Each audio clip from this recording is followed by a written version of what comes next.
everybody. It's Allie, and welcome to our Y&R Chat for Sunday, December 31st, 2023. I think this was a really wonderful way to say goodbye to 2023 and hello to 2024 with a surprise re-wedding for my forever favorite couple, Michael and Lauren, with bonus Gloria. Thank you, Y&R. This was a lovely New Year's surprise. Yay. The entire Baldwin-Fisher family, too, because we got Gloria and Kevin included. Not Scotty or Fen, though, because Scotty was off doing blah, blah, blah. And Fen and Trey were also off doing blah, blah, blah. And that's okay. That's okay. We had the core Baldwin-Fisher family. We had poison flower sap. We had gold glitter confetti, and we had enough cupcakes to feed an entire army. We had way more cupcakes than guests. Whoever did the head counts for that were way off. I hope they're planning to donate some of those cupcakes after the event. But it was wonderful just to have everyone there celebrating love and laughter and the kookiness and a lot of the seriousness, too, that the Baldwin-Fisher family has been through. I mean, a lot of it was covered in specifically Lauren's vows. Lauren had really long vows. I mean, she was vowing through an entire segment, and then we went to commercial break, and when we came back, she was still vowing. Wait, re-vowing. She was re-vowing for a really long time. Michael's vows were shorter. But it was all very heartfelt and very meaningful, and I was right there in all the moments with them. I mean, I've been there in all the moments of their relationship since 2005 when they were first married. 2005? That was 18 years ago. 18 years has got to be an unheard of length of time for a soap marriage. Don't you think that this has to be the longest continuous marriage in Y&R history? I can't think of any other couples who have been married for so long without divorcing. They've never divorced. So I wonder about on other soaps, though. Is there any chance that Michael and Lauren are like the longest marriage in soaps ever? I don't know. You tell me. Are there any other soap marriages that have lasted longer than 18 years? Ugh. It's just absolutely crazy, but absolutely magical and special that they're still together, and it hasn't been a flawless road for them, as both Michael and Lauren alluded to in their vows.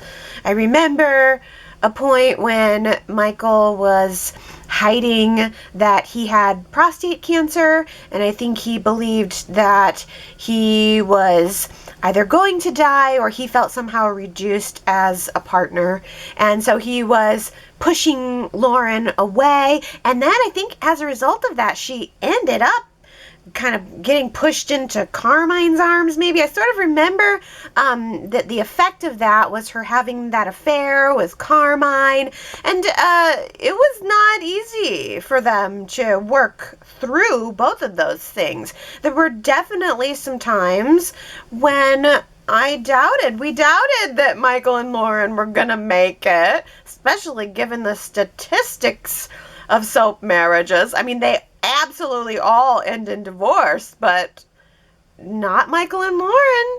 Here they are.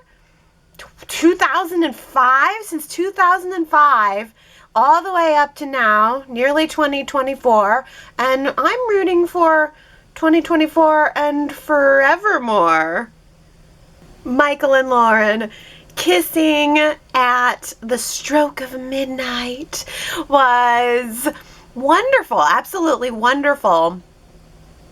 But I'm sorry, nothing could top that kiss that Tucker planted on Phyllis. That was even better. So unexpected. I mean, like, looking at Phyllis's face, she was like, what is happening right now? She was mid-kiss thinking, what is happening right now? I could just feel her thinking, should I stop this? But she didn't. And then afterwards, she just sat there at the dinner table, stunned. Oh. No doubt, Phyllis was my treat of the week. She was absolutely fabulous in every scene, in every way. The nerve of her asking if she could have a private conversation with Danny. She had something she really wanted to talk to him about. Luring him back to Daniel's apartment like she had something important to say. And then she stunned him with this out of nowhere kiss, slinking her sexy, slinky body all over him and just essentially saying, you know you want it, you know we have this heat, let's do it. I mean, just almost willing it into existence. Phyllis knows how to pick a lock. We'll just say it that way. Sex. Men like it a lot, and she knows exactly how to get it. Or how to make them think of it, at least. Because the look on Danny's face, he was like a helpless fly trapped in a spider's web. Like, hey, I thought we were coming up here to talk. Oh, you want kisses and sex? Okay. No, wait, not okay. Not okay, because if I have sex with Phyllis, then I'll have to stop having sex with Christine. So pull it together, Danny, pull it together. I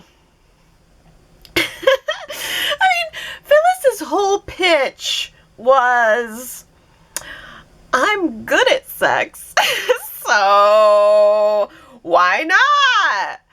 I mean, Christine's a prude. She probably only does it one way. I can do it so many ways.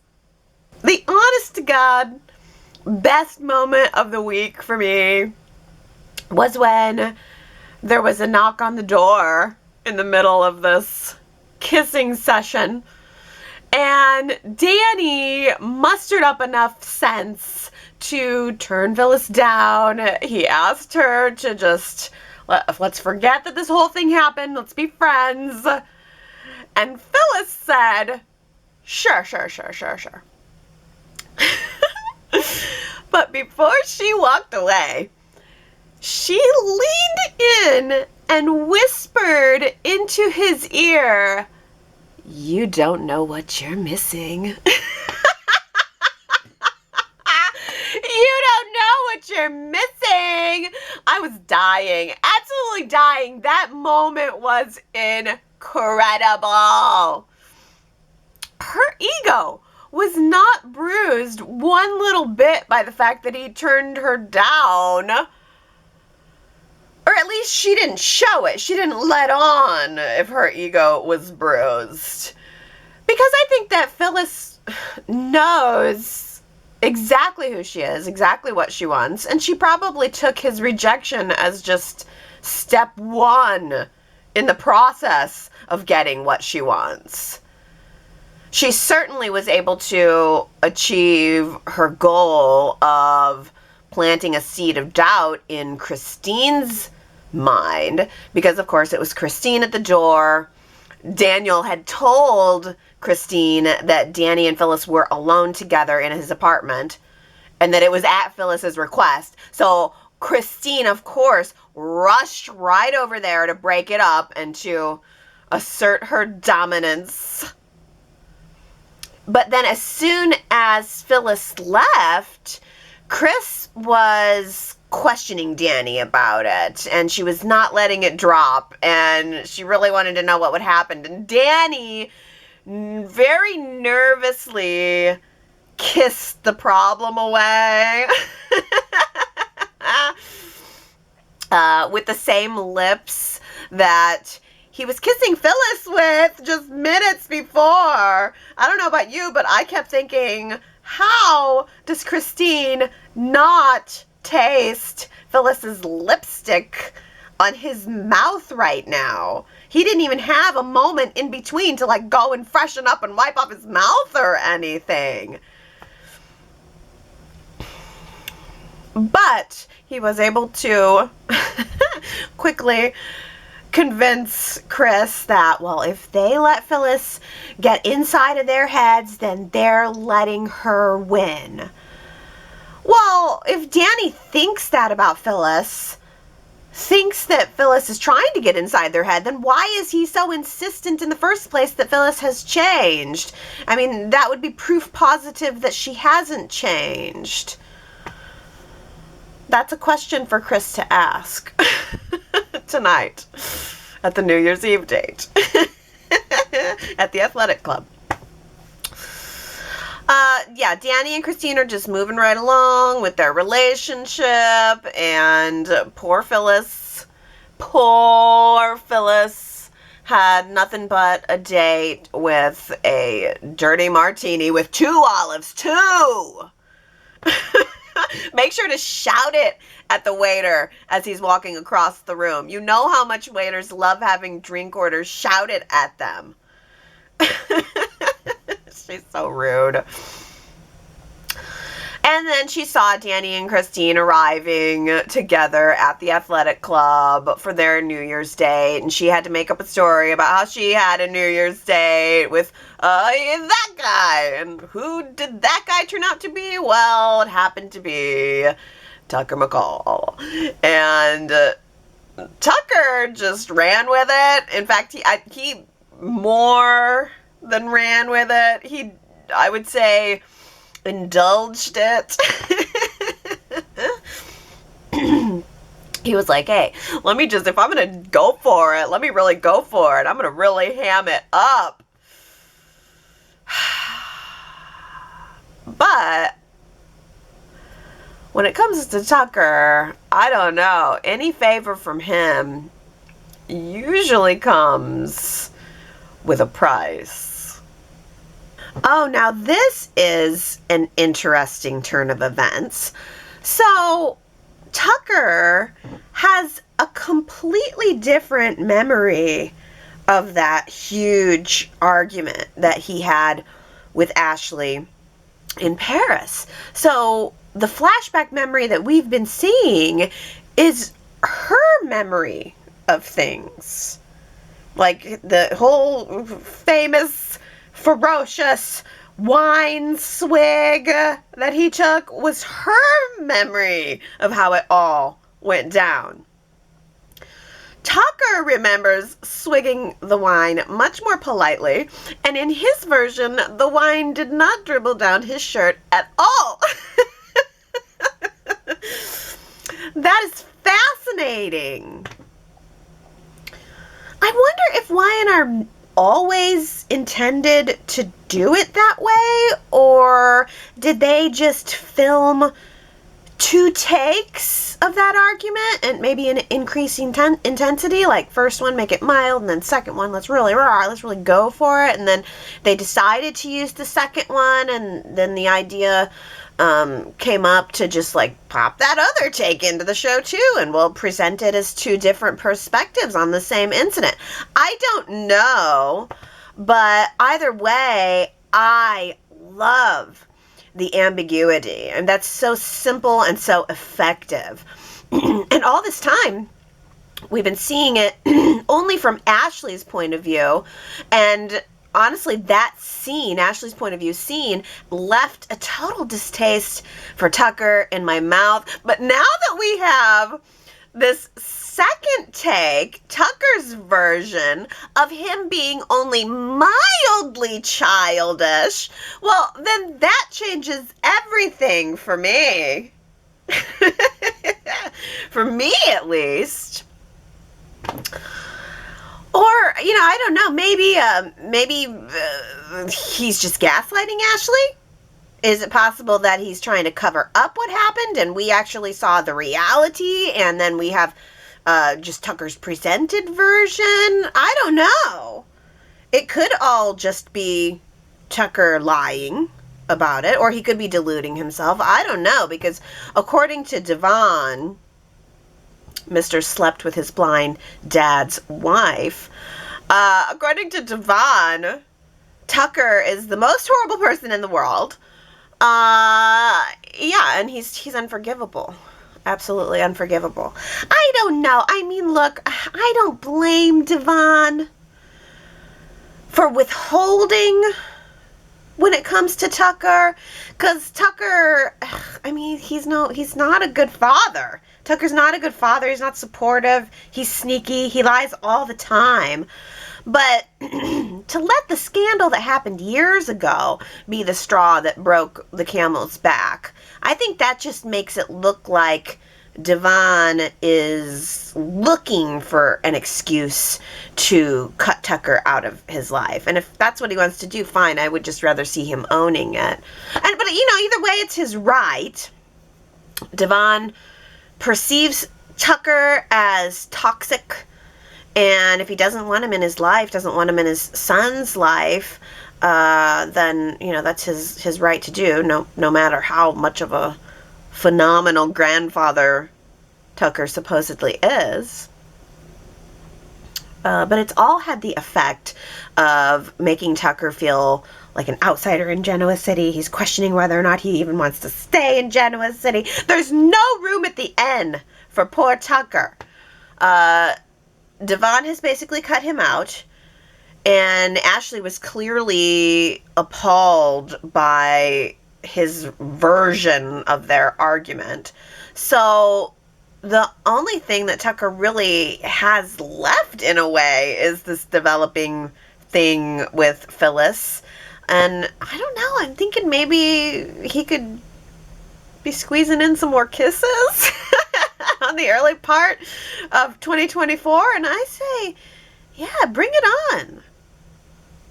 There were 3 big kisses on Thursday's show. Michael and Lauren, Phyllis and Tucker, and Heather and Daniel. Okay. Hold the phone. That kiss was hot. I think I am a brand new Daniel and Heather fan now. I feel guilty, but I'm thinking, move over, Lily. This works for me. I am loving Veil Bloom as Heather.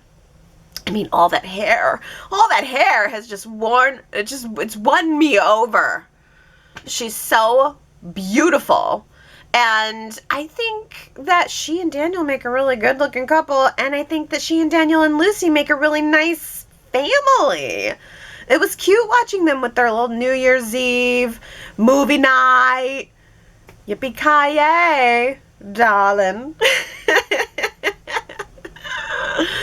That was cute. Die Hard, a Christmas movie? That should be a poll question for this week. If Die Hard's a Christmas movie, then Gremlins is a Christmas movie. Gremlins is more of a Christmas movie than Die Hard, though, I think. I don't know, that's just me. Leave me a comment this week. Let me know what you think on that debate. But I love that Lucy didn't mind spending New Year's Eve with her parents. Apparently she had no friends that she might want to hang out with instead of staying home. So it was cute. They seem like three people that want to be together. And of course the parents fell asleep like well before the stroke of midnight. Like, what parent can stay up till midnight? Actually, well, Lucy and Daniel fell asleep first, and then Heather fell into an opportunity. Daniel and Lucy fell asleep. Heather fell into an opportunity. She just saw what was going on there and decided to just cozy ride on up on top of him, didn't she? She was just like, and she just snugged right on down, put her head on his chest, and just, I don't know, let herself go. Let herself melt into those sexy tattooed arms. And then when Lucy woke up, Lucy saw him, made sure to make him extra cozy with a blanket, but also she took a photo. So I'm sure that photo is going to come into play somehow in the future. I love it. It was a good surprise. Okay, so Daniel woke up and Heather was on top of him. And she was totally stroking his chest. Like, she was really getting in there like a cat kneading. Like when you wake up and the cat's on your chest, like kneading you with its paws. That's basically what she was doing to Daniel.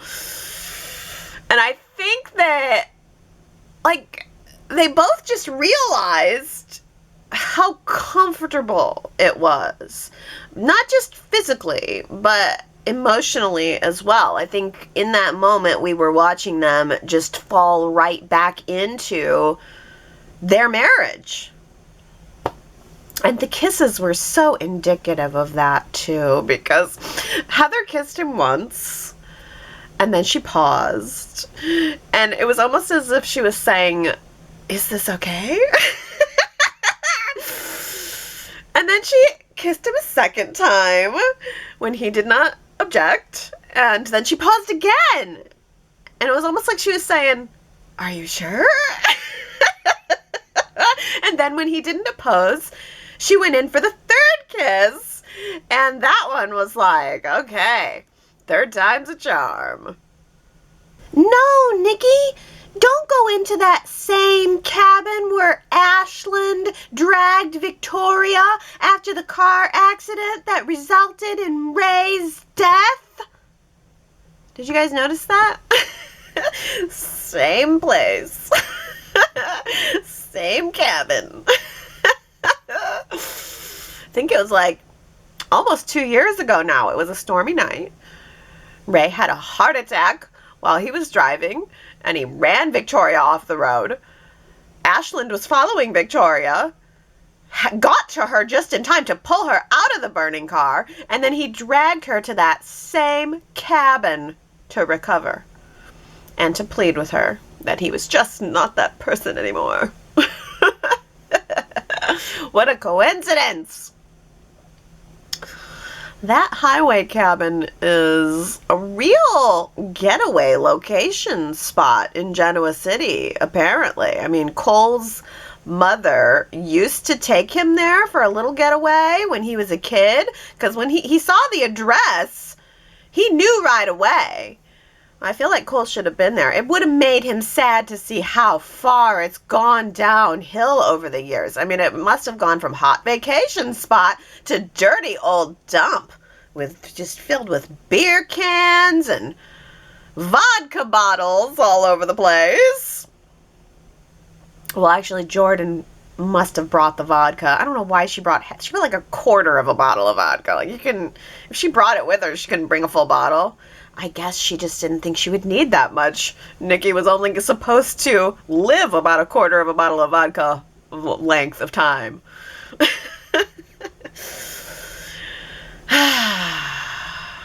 Jordan lured Nikki to the cabin for the trade-off. It was supposed to be Nikki's life in exchange for Claire's, and she brought Nikki the quarter bottle of vodka as a last request, I guess, to help, I don't know, grease the wheels. And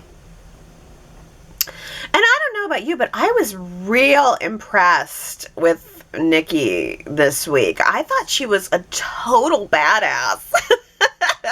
Staring down the barrel of Jordan's gun and basically telling her to go to hell, knowing that the woman is wanting and planning to murder her. But the villains never succeed for long. Nikki left the cabin address in her purse at the ranch and then left the ranch without her purse. The address was written on a piece of paper, tucked down into her purse, right next to the empty flask for everyone in the family to find once they realized she had gone missing. And then Cole recognized the address, and Victor called the police, and then the police turned on their sirens really loud and rolled up to the cabin to let everyone know that the jig was up. I love that the police, they don't go quietly. They're not gonna, they know there's a crazy woman in the cabin, so they all just like flip on the sirens and roll up to the cabin. That's real conspicuous. And we also had Victor and Nick hopping in the sedan. Driving there slowly, stopping for every little old lady who crossed the highway. Slow motion rescues. That's the name of the game for 2023. Oh, it's a good thing that nobody was relying on Victor and Nick to save the day. Because actually it was Claire who really put a stop to Jordan's mayhem. Sweet, stolen baby Eve, Claire, Grace, who got a hold of Jordan's gun and had a choice about who she was going to point it at, and ultimately chose Team Newman, Team Rich New Family. Wise choice, Claire. Wise choice. But she ultimately was not ready to pull the trigger on Jordan. Dear old Aunt Jordan. But she did hold her off long enough for the cops to come in and haul off the villain to temporary confinement. So that was dramatic. I loved the whole episode being devoted to all of that drama. I was in for it every single moment, and I feel disappointed that it's over. Is this going to be the end of Jordan? Say it ain't so. I think she's been a lot of fun. But just like Ashlyn Block, maybe her days were always meant to be numbered. Audra is so upset with Kyle, backstabbing her and releasing that story on Tucker. She's so mad she probably will withhold sex for a couple of weeks, I betcha.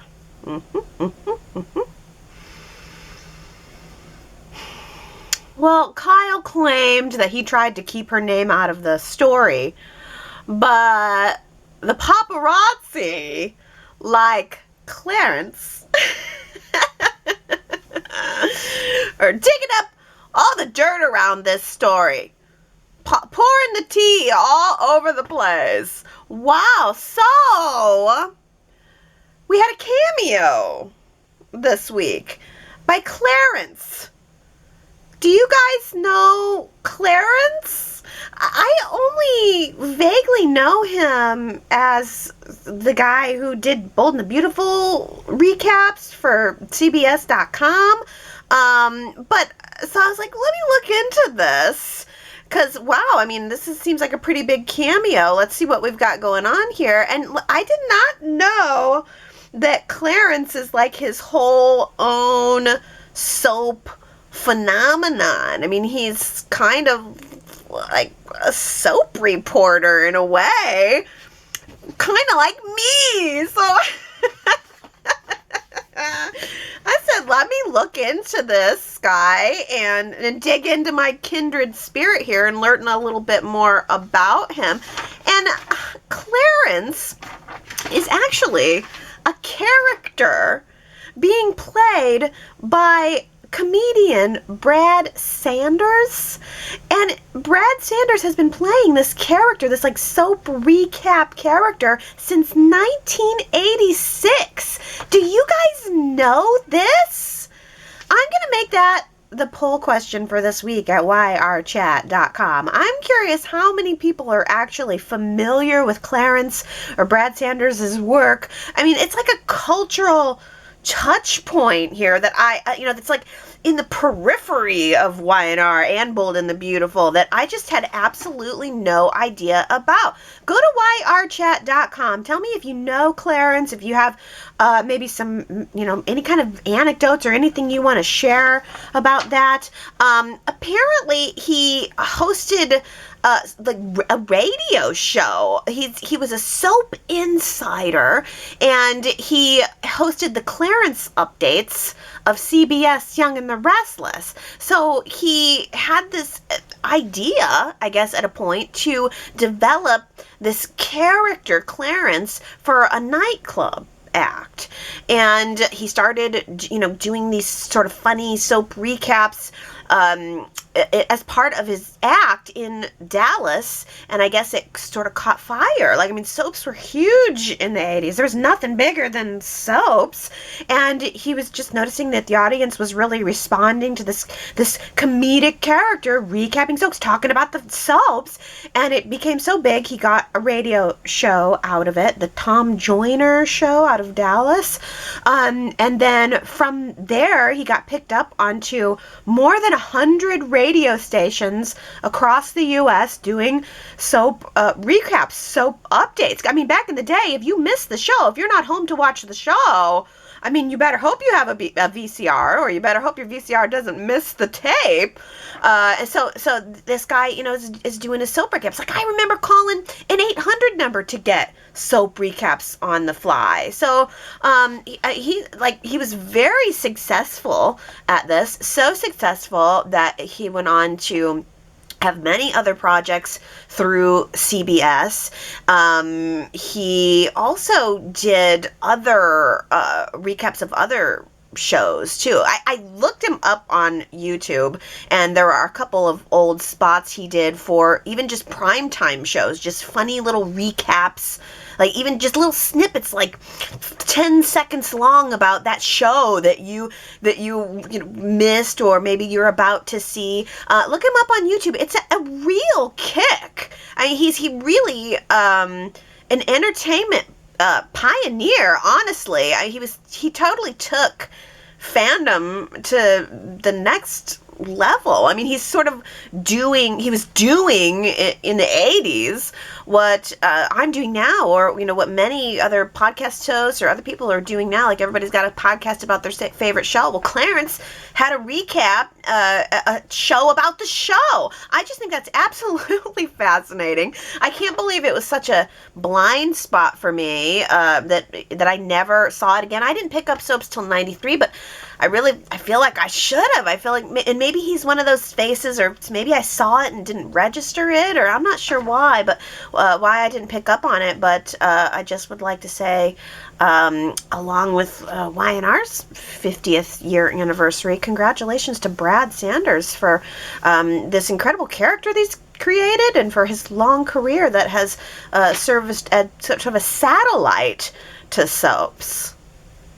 Oh, I'm a sucker for Christmas. That was last week's Who Said It quote. It was Phyllis. I mean, when you see Phyllis, don't you just think, oh, there's a real sucker for Christmas? Sure. Well, how about some final 2023 Who Said It shout outs? These are the last ones for the whole year. Congratulations, Henry, Daisy, Ron, good old Marky, Dolores, Brittany, and Sharon W. You guys all guessed that it was Phyllis. Let's have the first, this will end up being the first one, I guess, for 2024, who said this. You're grossly misinterpreting my intelligence. I don't know why that got me, but I just thought it was a funny moment. You're grossly misinterpreting my intelligence. If you think you know who said it, go to yrchat.com to leave your guess. And if you get it right, I will give you your shout out during the first week of 2024. Okay, well, I am shocked that there was no show on Friday. I expected no show on Monday, but why was there no show on Friday? I did not know. I mean, this is what, if I was well last week, I would have done my Y&R research. I would have realized there would be no show on Friday. I would have told all of you. I really feel like I've let you down. I let myself down. And I just can't, I don't even know what's the reason. Does anyone know? And so I didn't know until 5 o'clock when I went to watch the episode at Paramount Plus, and it wasn't there. And come to find out that there was an amazing classic episode aired. And of course, we don't get those on Paramount Plus. You have to be watching your TV to get the classic episode, which somehow, in a way, I sort of appreciate that. You know, you gotta be there at the TV to watch it. All right. And I just didn't know. I never end up getting to watch the classic episodes anyway. But apparently, the Friday classic episode was from October 13th, 2003, where Ashley is losing her grip on reality. Nikki and Sharon vie for the position of top dog, and Kevin trashes Gina's while Colleen is trapped in the freezer. I love Kevin setting Gina's on fire and trapping Colleen in the freezer. I love that. I think we saw it during some of the COVID flashbacks because I have some screen caps of it on the website. But I'm really sorry that I didn't get a chance to watch that entire episode. By the way, Monday is also going to be a classic episode in which Brad and JT team up to save Colleen's life. So if you saw the classic episode on Friday, you're going to love seeing the follow-up on Monday. Michelle says, Friday's classic episode was more than I could ever hope for. Spoiler alert, here's my synopsis. Brittany in her stripper era saying, oh, Raoul. no, sorry. Raoul. Oh, Raoul. She couldn't say Raoul. I don't know why. Why? No one on Y&R can just say Raoul. It's Raoul. Oh, Raoul. Yeah, Brittany in her stripper era. Was it before or after the electrocution? Continuing on Michelle's recap, gorgeous Nikki Reed and her Bayou co-worker Bobby the gangster. I liked Bobby too. I thought Bobby was good. Not necessarily good for Nikki, but I liked him on the show. Young Kevin Fisher setting fire to Gina's, Colleen in the freezer, JT searching for her. Handsome Michael Baldwin shipping champagne with his party date, the blonde, permed hair, young Victoria. Oh yeah, the blonde Victoria. She wasn't real long lasting, but I do remember her. Miguel in his white uniform at the party at the ranch whipping up a béarnaise sauce with fresh tarragon. Are you kidding me? He whipped up a fresh, béarnaise sauce with fresh tarragon? Why have they not brought back Miguel for the 50th anniversary? Man, he could make a béarnaise sauce on the fly. Teenage Lily asking Neil to trust her when she goes into online chat rooms. That was an important story of the time. That was some stuff right there, because she ended up coming upon Kevin Fisher, and we all know how that turned out. VD. Young Diane is gorgeous as today, arguing with Victor. Ashley in a bathrobe clumped on the floor at the party holding her pretend baby. This episode seemed to have a lot more packed in than the current ones. Yeah, they probably did have a lot more packed in, but the storylines did take forever, so I guess, you know, give some, take some. Diana says, it was a lot of fun watching the classic episodes. The large sets were very visually appealing and a real treat to see. We saw Brad's large home. I loved Brad's house. Kevin's apartment. I don't remember that. And Raoul's home. Raoul had a home? I don't remember that at all. We also got to see Fenmore's boutique and Gina's huge restaurant, both inside and outside after the fire was set. I really loved seeing the gala being held in the ranch out in the stables. Oh, you're killing me. I can't believe I didn't get to see that. I don't remember ever seeing that before. We saw haystacks and saddles hung up on the wall. It was so enjoyable to see this set. We also saw inside the house and the characters outside in the yard on the patio with tents. Nikki looked very pretty in her green dress with her short bleach blonde hair with the headband, and her pretty necklace. I also loved Sharon's blue blouse. Victoria had blonde hair with big curls like Shirley Temple. It was very cute. The storylines were also very intriguing. It was very enjoyable to watch, and hopefully Y&R can get back to giving us more homes for the characters. Yeah, it seems like maybe they have heard that request and are working on it. Was it a different Victoria, or was it Heather Tom with blonde hair, or was it that blonde Victoria? I don't know. Sherrod says, as I watched Friday's episode, which was awesome, by the way, it really got my ire up because even though I'm a Kevin Fisher fan, somebody should give Chloe a reality check. Her husband raped Lily, burned down Gina's while trying to kill Colleen. Yet she calls Adam evil and unredeemable. The writers should really allow Adam to defend himself. That is like a big hit, smack over the head. You're like, come on, Chloe. Your husband, I mean, bad. Oh, real bad. Gosh, it is such like a pot calling the kettle black. Like, Kevin did all of these horrific things, and Chloe just doesn't think of that and just glosses right over it. And in the meantime, Adam did some bad things too, but she really knows how to hold a grudge on him. Well, Naomi says, so, is Ashley's memory of Paris accurate? She has not been herself since returning from Paris. I see flashes of temper in Tucker, but he was genuinely surprised by Ashley's account of the incident. He told her, very gently, that he would never hurt her, and I believed him. Is Ashley having another nervous breakdown? She needs someone to lean on right now, someone that can help her feel safe again. You know, that's a good question, Naomi. Why did Y&R pick that episode from October 13th, 2003, where Ashley has lost her grip on reality? And is that foreshadowing or a connection to be made with what's going on there today? Did Ashley imagine that scenario to be worse than it actually was? Victoria says, I think it's Tucker being in denial. He would like to be a person who can be angry and then walk away. Also, he's a very clever liar. He's telling himself that that's what's happened because he doesn't want to admit the truth. I think somehow the truth will come out and then we'll see whose version is accurate.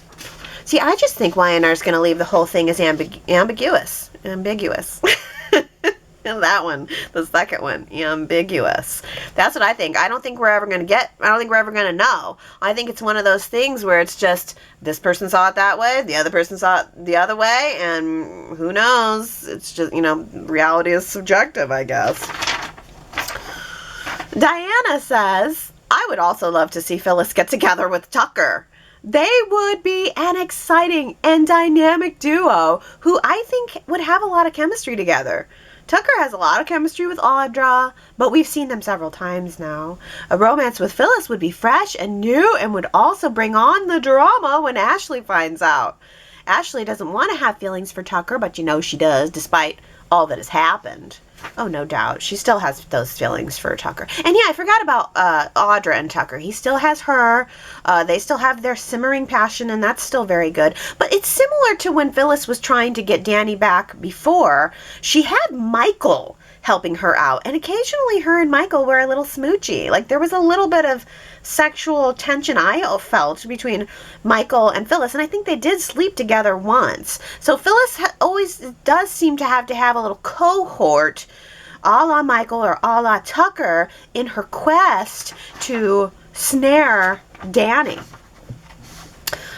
Dolores says, boy, oh boy, Lily had better get back before Heather gets her catch. Before Heather gets her catch, Daniel, fully on the hook. She's just about to reel him in, and it seems that Daniel is open to the possibility. I totally messed up that wonderful, fishing analogy there. Lily had better get back before Heather gets her catch. Daniel fully on her hook. She's about to reel him in. I like that, Dolores. Yeah, I think she did reel him in. She reeled and sealed with a kiss. Sharon W. says, I loved seeing Heather snuggle up to Daniel on his new sofa. Glad to see her willing to go after the man she loves. Just wondering if Lily will come home and also be willing to go up against Heather to keep her man. That's a good question. I have no idea when Crystal Khalil will be back. Seems like Melissa Claire Egan was off for a couple of months, and Lily just left.